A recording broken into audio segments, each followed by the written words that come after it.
Mandi, mandi, dal disegno per furlan, che tu ti visi, quando tu sei lontan, non tu viodarà, cui sapere troppo.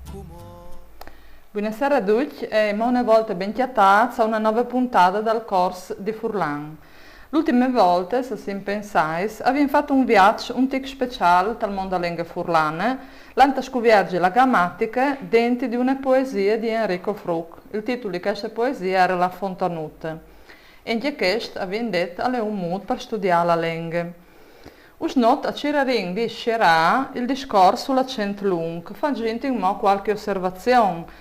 Cioè che abbiamo detto che le robe le mie ripetere tante volte, così entrano dentro i miei ore, piuttosto che la ricorsa di tante regole se alla fine uno tiene a mente nuova. In genere, l'accento lungo si può chiatarlo sempre in ta ultima sillaba di una parola e mai in tal miec, cioè mai in quarto di parola. L'unica eccezione è la parola pore, che per noi chiarniei è paure. In grafia ufficiale però questo è l'unico caso dove viene tollerata la vocale lunga in quarto di parola. Abbiamo detto, e lo torniamo a ripetere, che la vocale lunga si chiatta sulle vocali toniche finali da infiniti verbai, tipo chiatà, chiantà, mangià, ma anche dei sostantivi, abbiamo detto pas, clav, traf. Si la chiatta sulla vocale tonica dei participi passati, e vi infatti esempi, participi passati, che in italiano corrisponde a mangiato, bevuto, cantato, chiantat, mangiat, bevut. Dopo vi detto che l'accento lungo si mette sugli aggettivi possessivi, sui pronomi singolari e plurali, vi infatti esempi di lor, to, so, me, stos. Vi detto che si mette anche sugli aggettivi dimostrativi, femminili, che è singolare e che è plurale, quella e quelle, e vi detto anche che va su qualche pronome personale, per esempio je, no, vo, lor. In quarto di parola, vi detto non si scrive mai, però ci succede. In chiarnie, e perciò puntino l'attenzione su chiarnie, perché proprio in chiarnie stiamo facendo che scorso di Furlan, un gruppo di varietà marcano un accento lungo in quarto di parola. Facciamo un esempio.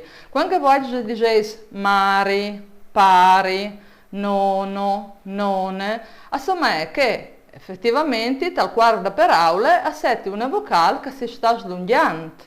E allora avviene di scrivere mari, oppure pari, o ben nono, oppure none, però così non è. Perché?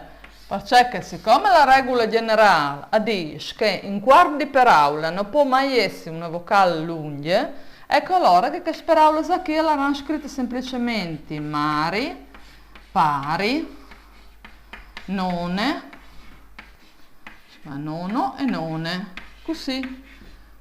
Sai che è difficile, anche a me, quando mi vengono di scrivere, mi viene più semplice scriverla in questa maniera qui, perché così io pongo l'attenzione sul fatto che in ta mia varietà, che vocale è più lunga, non come che magari ta bassa furlania. Oppure la parola, scusate, un'altra parola, plere. Quando non la diciamo, assomma che qui ha una vocale lunga, e invece però noi quando la scriviamo, abbiamo scrivi plere, semplicemente così. Sai che è una regola che ha chiamato tante persone contrarie, però se abbiamo seguire un ordine giusto, certe robe abbiamo da farle in base alle regole che vengono date. Se di no, uno dice, io scrivo così, ad esempio mari, pari e a me la vocale lunga. Quando un scrittore o una persona ha deciso di scrivere così e di pubblicare, L'importante è che magari affetti una nota sotto la che si spiega. Siccome da me varietà, questa vocale qui viene pronunciata lunga, io ho scelto di scriverla così e in sei in quarto di parole. Allora, una volta che il lettore l'ha visato, assegna questo. Dopo andiamo un po' di robe di dire sull'accento lungo, come la si insieme, così dopo scegliamo l'argomento. Ad esempio, eccezioni al fatto dell'accento lungo in quarto di parole avvengono quando avvengono due parole messe insieme. Per esempio, se io ho la parola portarlo, che vuol dire portarlo, giusto? Qui io ho l'unione di due parole, portare, che è il mio verbo, e lu. Portarlo, ad esempio, aveva di portarlo a Udin, per dire di un'amica, aveva di essere portata a Udin. Allora, quando io ho l'unione di una parola contunata, a conservare, anche se è identica al quarto da parola, a conservare la mia vocale lunga. Facciamo un altro esempio. Salvarsi, che vuol dire salvarsi, giusto? Questa qui è fatta anche questa da due parole. Salvarsi, se stesso. Siccome che qui sono due parole staccate, si lasciano come che si scrive il verbo salvare normale, sì, ma tutte le donne restano così. Oppure, abbiamo detto prima la parola sastu oppure astu. E qui abbiamo due parole unite. Sas tu, sai tu, frase interrogativa, astu, hai tu. Una domanda. Hai tu mangiato?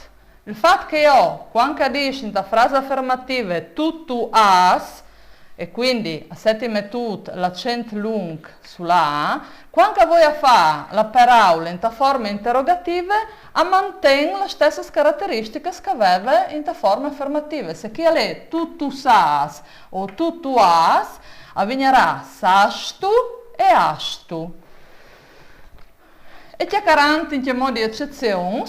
Quindi, quando avvengono due parole unite, bisogna lasciarle stare, come erano scritte in versione ufficiale, e c'è carante in che modi eccezioni o di regolutes per l'accento lungo, hanno di una roba particolare, che in furlan hanno parole che si scrivono in stesso modo, ma secondo che avevano l'accento manco, il loro significato cambia. Facciamo un esempio. Se io scrivo no e no, intanto la scriviamo di e di, che e che, o ben la e la, o chiamò lat e lat, mil e mil. Io adesso che abbiamo parole che si scrivono droppando le stesse consonanti e le stesse vocali, che però per arrivare ad ora di capire quando una ha un significato e quando una ha un atti, si è deciso di mettere l'accento lungo su una di queste due parole per differenziarle. Facciamo un esempio. No, diciamo di no. Noi diciamo di no. Allora, che la chi è la negazione no e che la chi è no, il pronome personale noi. Se in sotto abbiamo di e di. Io adesso abbiamo un esempio. Si ha di la verità. Si deve dire la verità. Allora, di è una preposizione. Di è il verbo dire. Dopo abbiamo che chiase che ti piace e è di meagne.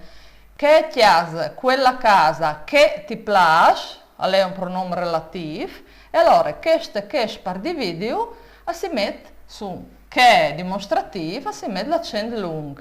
La differenza tra l'articolo la chiase, oppure di non sta là, non andare, Ecco che abbiamo due parole compagne che a seconda che avevano o non avevano l'accento cambiano il significato. Oppure, sei lat a tolli il latte.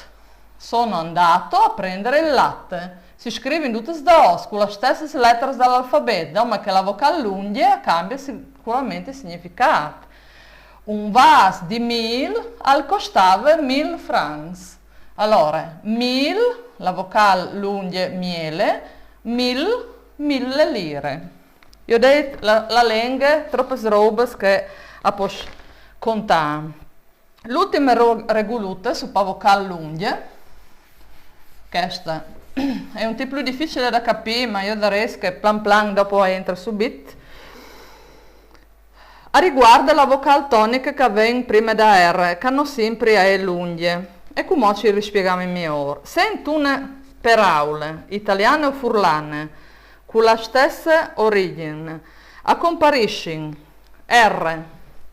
Allora, se dopo di una R avvengono queste consonanti, R, M o N, non si ha l'accento lungo.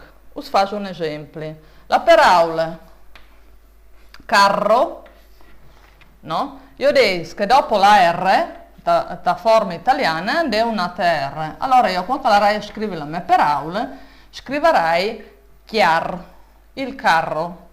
Se invece hai la parola fermo, mo faccio un altro esempio, là che da ur da R ande una M, in che caso qui la vocale lunga non va mai. Io in furlan scriverai fer, semplicemente così. Se invece hai carne, ecco il terzo esempio, là che da ur da R avviene una N, io scriverai chiar.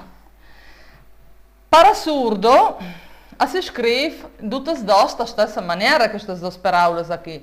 Sta al contesto della canzone, arriva ora di capire se si chiama di carro o ben di chiarn. Per farvi capire il significato di questa regolutta, cioè dal fatto di chialare in forma italiana, che viene da ur da R, e sapete che se da ur da R viene R, M o N, l'accento lungo che non va, us faccio un altro esempio di un'altra parola. La parola è caro. Caro, mio caro marito. Da ur da R, a chi io dico che viene una vocale. E allora qui io potrei scrivere chiar. Io adesso la differenza della castà che qui è il carro o la carne, dove che da ur da R hai una R oppure una N. A qui invece da ur da R hai una O e allora la mia vocale può essere lunga. E quando hai un dubbio basta pensarsi di queste regolute, pensare a parole italiane e domandarsi, c'è viene da ur da R? Vengono una di queste tre consonanti qui, allora non hai da mettere l'accento lungo dopo. La prossima volta io darò invece quando l'accento lungo non viene droppato, cioè che finché mai come vi chiacchierà di quanto droppalo, ma lei giusto che sapere quando non l'ha mai da essere droppato. E mi auguro che finché mai come siete stati tutto chiaro, anche se le regole sono tante. Spero che da casa siete in tanti a venire a scuola di Furlan. E come al solito, da un par di puntate, un salutino in che not cuccianton dal no così maculà, ricordando allora che non si dice copriletto, ma si dice cavartor. E con l'augurio di una buona notte, un saluto di tutti e vi do appuntamento a prossime puntate. Mandi mandi. Mandi dal disegno per Furlan che tu ti visi quando tu sei lontano non tu vioderà qui sa per troppo